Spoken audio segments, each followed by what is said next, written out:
കായംകുളം കൊയ്പ്പള്ളിക്കാരായ്മ ഓലകെട്ടി അമ്പലം കുളത്താഴത്ത് ശ്രീ മൂർത്തി ക്ഷേത്രത്തിലെ കുട്ടപൂജ മഹോത്സവം വിപുലമായി ആഘോഷിച്ചു.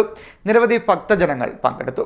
ഓലകെട്ടിയമ്പലം കൊയ്പ്പള്ളിക്കാരായ്മ കുളത്താഴത്ത് ശ്രീമൂർത്തി ക്ഷേത്രത്തിലെ കുട്ടപൂജ മഹോത്സവം വിപുലമായി ആചരിച്ചു. കുളത്താഴത്ത് ശ്രീമൂർത്തി വല്യച്ഛന്റെ ഇഷ്ടവഴിപാടാണ് കുട്ടപൂജ മഹോത്സവം. നാടിന്റെ വിവിധ ഭാഗങ്ങളിൽ നിന്നും നൂറുകണക്കിന് ഭക്തജനങ്ങളാണ് കുട്ടപൂജ മഹോത്സവത്തിൽ പങ്കെടുക്കാൻ എത്തിച്ചേർന്നത്. വല്യച്ഛന് സമർപ്പിക്കുന്ന വഴിപാടായ കുട്ടപൂജയിലെ വിഭവങ്ങൾക്കും ഏറെ പ്രത്യേകതയുണ്ട്. മുളന്തണ്ടുകൾ കൊണ്ട് നിർമ്മിച്ച ചെറിയ കുട്ടയിൽ മലർ, പഴം, നാളികേരം, എണ്ണ, ചന്ദനത്തിരി എന്നിവ നിറയ്ക്കുന്നു.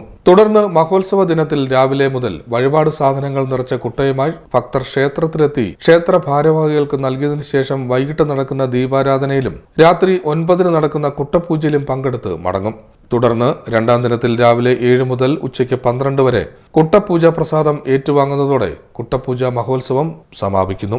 2 ദിനങ്ങളായി നടന്ന മഹോത്സവത്തിൽ ആദ്യ ദിനത്തിൽ രാവിലെ 6 പ്രഭാതപേരി, 6:15 മുതൽ ഹരിനാമ കീർത്തനം, 6:30 നട തുറക്കൽ, 7:30 അഖണ്ഡ നാമജപയജ്ഞം, 9 കലശം, 10 സർപ്പങ്ങൾക്ക് നൂറും പാലും, ഉച്ചയ്ക്ക് 1 സമൂഹ സദ്യ, വൈകിട്ട് 7 ദീപാരാധന, രാത്രി 9 കുട്ടപൂജ, തുടർന്ന് ഗുരുതി, നടയടയ്ക്കൽ എന്നിവ നടന്നു. രണ്ടാം ദിനത്തിൽ രാവിലെ 6 പ്രഭാതപേരി, 6:15 മുതൽ ഹരിനാമ കീർത്തനം, 7:30 ഭാഗവത പാരായണം, വൈകിട്ട് 7 ദീപാരാധന, രാത്രി 8 നൃത്തസന്ധ്യ എന്നിവ നടന്നു.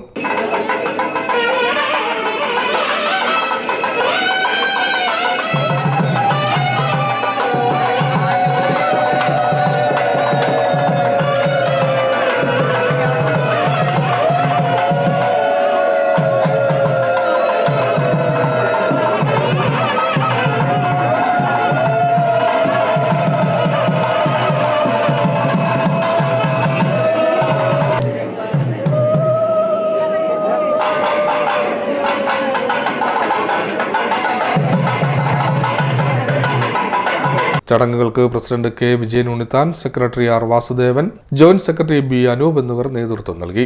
CDNet news, Mavelikkara.